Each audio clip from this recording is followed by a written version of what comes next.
Welcome to another tutorial on Python. In this tutorial, we are going to uninstall PyCharm from Windows 10. I have old version of PyCharm and I want to uninstall before installing the latest version of PyCharm. So search for add or remove programs.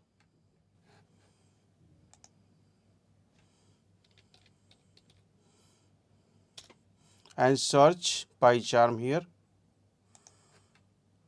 Click this and then click uninstall.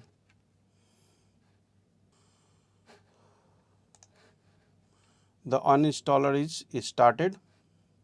Click on the uninstall.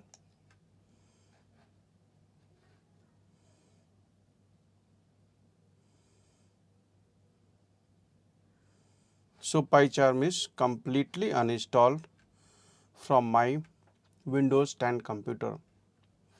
Thanks for watching the video and subscribe our channel for more tutorials.